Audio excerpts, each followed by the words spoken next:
Howdy folks, I'm Keith Bowen and this is Hard Rock University. Now today's lesson is specifically directed at Nikunj in Tanzania, who has a milling process where they're doing cyanide vat leaching. This would also apply to a lot of other leaching scenarios, so it's also a general lesson on principles. I'm not able to go over there. I can't get any real specific and volume of information, so I have to keep it kind of general anyhow, so it'll be a great lesson for everybody. Now, first of all, let's take a look at the situation they have over there. Here's some of the ore that they have. It's obviously a quartz with some copper in it.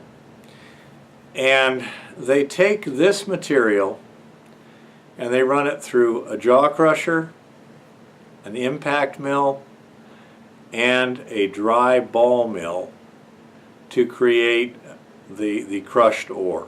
I don't know what the particle size distribution is of the crushed ore. Okay? It looks like sand. That's all I can tell from the pictures and such. However, from that point there, they take it to the processing area where they have these cylindrical concrete tanks in the ground, which again I would call a vat because there's no agitation going on. They take these tanks and they build a false bottom in them with cinder blocks, gravel, and topped with burlap that creates a filter out of the bottom of the tank, and then it goes through a pipe at that point. The material is loaded into the tanks by hand. It's shoveled in dry. They mix lime with it at the time to adjust the pH for the cyanide, which is a very good way of doing it. Then once it's all loaded in, they add the cyanide solution. They let it soak for 36 to 48 hours. Then they start circulating the cyanide solution through carbon. Now, we would normally do it in like a fluidized bed carbon column. Here it's a little less technological, but it still works. They just flow it through the carbon, as you can see right there. Later they take the loaded carbon and have it stripped. The solution that goes through the carbon is then recycled back into the tanks, and they keep doing this for 6 or 7 days. During this process, they periodically test the pH and the cyanide, keep those fairly stable, pH of 10 to 12. They didn't specifically say what the cyanide was. I get the impression that Nikunj is more the owner, manager, and there's a chemist who does this stuff and has the technical expertise on that end of it. But anyhow, it's kept within the operating parameters that they think are acceptable. And they keep testing for dissolved gold. At least that's the what they say. Now I'm trying to understand, there's a language barrier again, exactly what they're testing for and how they're testing it to determine the amount of dissolved gold in solution. It's apparently some kind of precipitation test or something, and it may be precipitating total solids. The terms black, gray, and white may mean like dark, not so dark, and clear. I don't know. So I'm trying to ascertain exactly what that process is to determine what it's really able to tell. Don't know.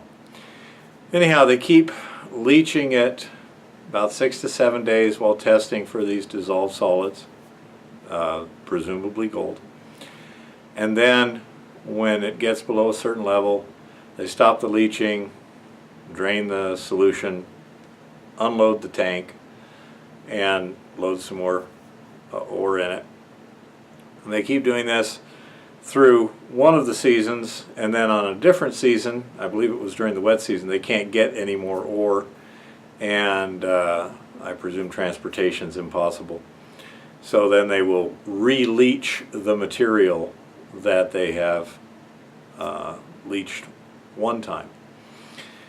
So that's kind of the setup that they've got in terms of assaying. I have one assay sheet that's done from an actual laboratory.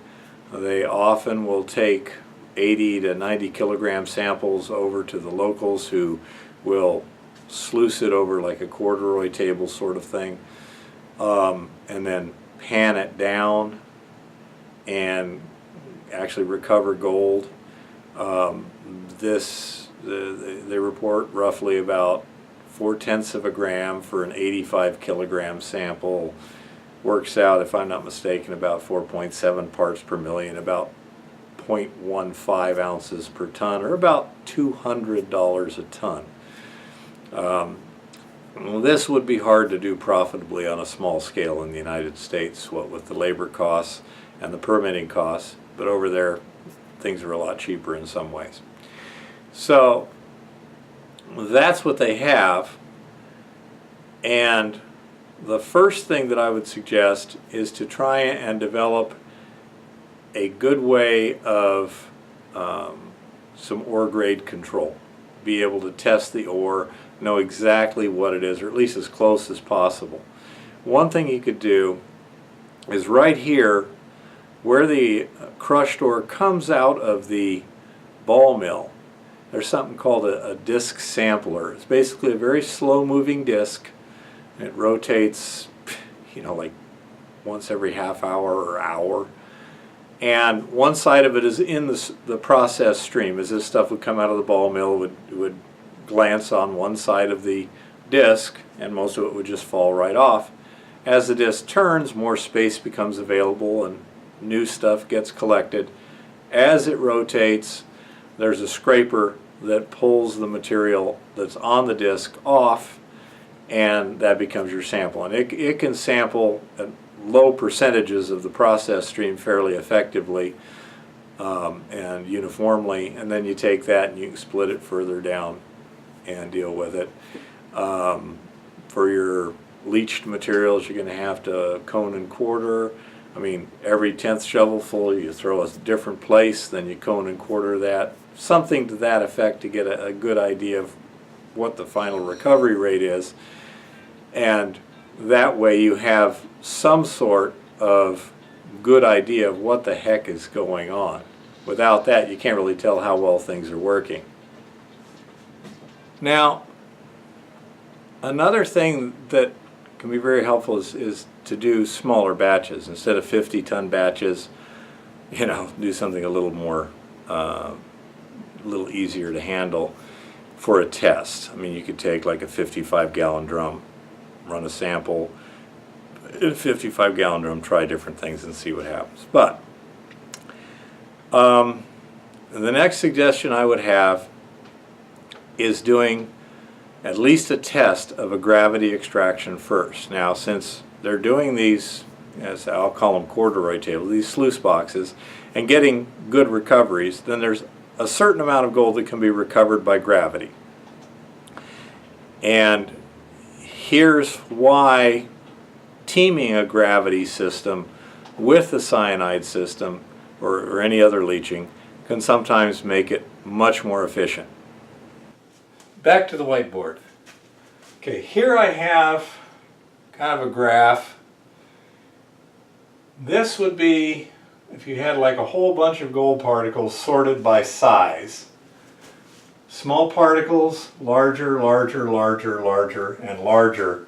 And you had about equal amounts of each size particle. Now that's an idealized situation, unlikely to actually happen in real life.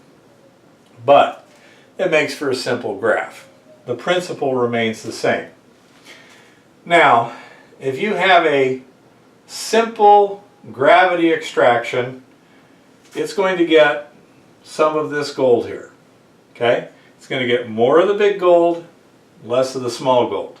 A decent gravity extraction, I'm estimating this line here, almost 100% of the coarser gold, and then it reaches a point here where you're just not recovering anything anymore. It's just floating off on you. If you work really hard and get a better system, you may get to this dashed line here. But everything below this line is going to be lost. And as you can see, that's a lot of gold. This is roughly a 50% line here. When you're leaching, especially with cyanide or one of the slower leaches, then the coarser particles are going to get almost no recovery whatsoever. They're very, you're just not going to get into them very much. So this kind of represents the leaching ability. Now there's probably some overlap here, but that would mess up with something else I'm going to show you. So, you can't get over 100%. But here, the smaller particles, and this assumes that you have mineral liberation, where every particle can theoretically be either leached or recovered by gravity. Okay? Both will work. Now, in the leaching scenario, the smaller particles, you get essentially 100% recovery, and then as they get bigger, they get harder and harder to dissolve. This would also be if you didn't have complete liberation or something. So, what happens if you use both? Well, if you use a fairly rough gravity scenario, you're going to get this amount of gold. And then if you leach it, you get this amount of gold, and all you lose is this little bit in here.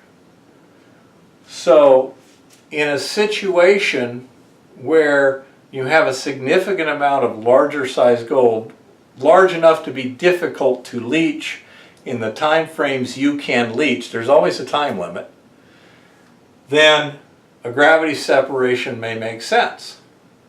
On the other hand, if you have a situation where you got a lot of fine gold, but you can't get with gravity, then you may want to add a leaching circuit. If you had nothing but fine gold, as they typically do in heap leaches, there's an insignificant quantity of coarser gold, then all you do is leach. But this is a scenario where you have both. You will not know what you have until you test it. All ores are different. Some may be mostly coarse, some may be mostly fine. Most are going to be some kind of a mixture of the two, but the coarse may be an insignificant amount of gold. So, that's why using both a gravity and a leaching circuit together can give you dramatically better recoveries than either one by itself. Okay, so that's why you would consider doing it. You're going to need to run some tests. The gravity system doesn't have to be super efficient, so a simple sluice box may be perfectly adequate in this case because you don't need to get the real fine gold. That's going to leach just fine. So instead of like an expensive shaker table, you might just be able to do a simple sluice box or a jig or something like that. Just scalp those coarser particles first. You have to test and see what actually works. I'd go with the sluice first just because it's so cheap and it's something they can build themselves. It's not technology you have to buy. They make all kinds of concentrators, centrifugal concentrators, etc. And generally your prices are on the order of $20,000, $30,000 each. So if you can get by with a $500 sluice box and you're still going to leach it anyway, hey, there you go. Makes it simple. Now, the other thing you do in a test, screen it to different sizes. I don't know what your particle sizes are. Screen it like 30 mesh plus and minus, stuff like that. See how much of the coarser particles you have and have those tested. See how much gold is in them. You can have it assayed. You could finally pulverize it and test it again.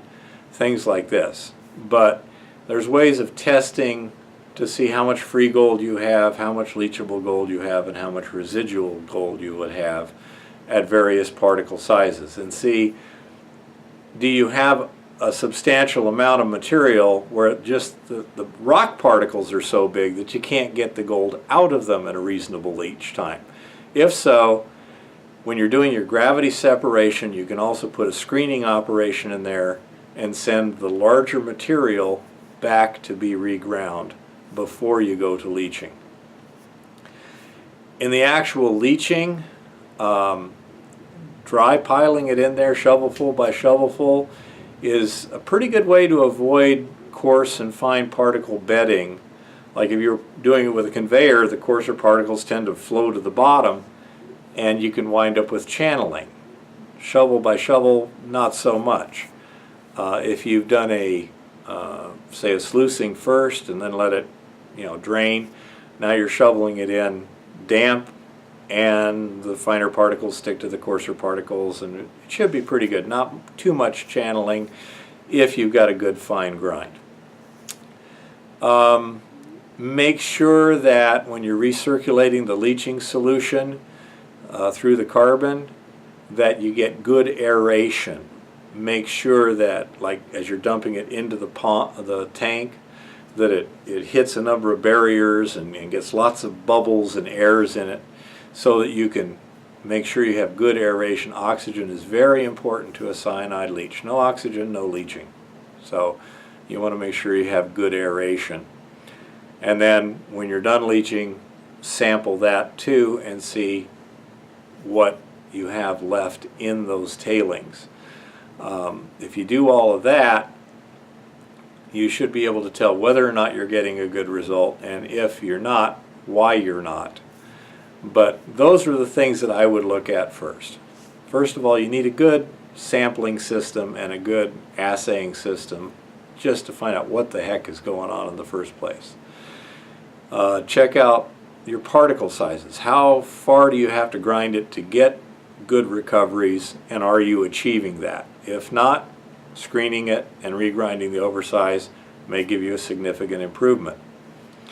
Run a gravity separation before the leach so that the coarser gold particles are taken out before you even get to the leaching operation.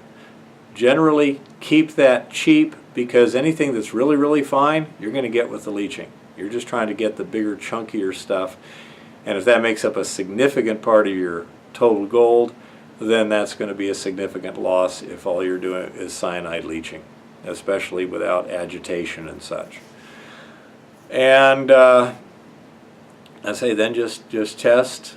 Another thing too, concrete tanks can leak, they can develop cracks, they can separate where the pipe comes out, things like that. So towards the end of that first soak cycle, where the ore should be thoroughly wetted, the solution level in the tank should remain very stable. There's going to be some evaporation, but except for that, when you're not adding any solution, you're not taking any out, it should just stay right there. If it's going down, you're going to be losing solution somewhere. That's going to be costly, and you are likely to be polluting the groundwater, although cyanide is not stable in normal pHs, so it will probably break down. But that could create hydrogen cyanide gas, which is not a good thing. So make sure there's no leaks in the system too. That should be fairly easy to figure out if you have significant leaks. The cyanide should be in the neighborhood of 0.025 to 0.05% in solution. Too much will also slow things down. It's more expensive, and it doesn't work it actually works worse. So that's about, in Tanzanian units, call it 1/4 to 1/2 kilo per 1,000 liters of solution. pH of 10 to 12, that should be just fine. You're neutralizing the ore as you're stacking it, that should be just fine. Those would be my suggestions at this point. Sample it, check your particle sizes to see if you need to screen or regrind. Test how well a gravity separation combined with the leaching works, and test your tailings to see where things are going. Check for leaks and keep your cyanide in the right range. So that would be the suggestions. It would apply to any leaching operation, whether you were tank leaching, using a thiourea or whatever. Generally, thiourea is going to get the big stuff. But are you sure? Would it be simpler to put in a gravity first? It depends. Try it out and see what happens. See whether or not it'll pay for itself and make sense. I know of one decent size tank leaching operation where they had a problem with a launder plugging up with sludge. That sludge was 25% gold that was just not getting captured. As a matter of fact, there was a couple of guys at the mill that did not mind cleaning out that nasty, icky mud. They didn't have a problem at all doing that job. Metallurgist figured out why.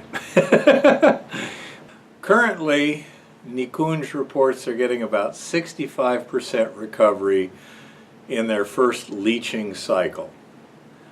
I think there's a good chance we might be able to increase that by 15 or 20%. Certainly, multiple leaching cycles will help, but there's only so much you can do if it's either not liberated, not exposed, or just too darn big. Anyhow, those are the things that I would suggest, Nikunj. I hope that this helps. Please, when you try these things, let me know what happens, what the results are. I'd appreciate it, and I'm sure everyone else is interested to see too. Thank you. Happy prospecting, and keep it safe out there.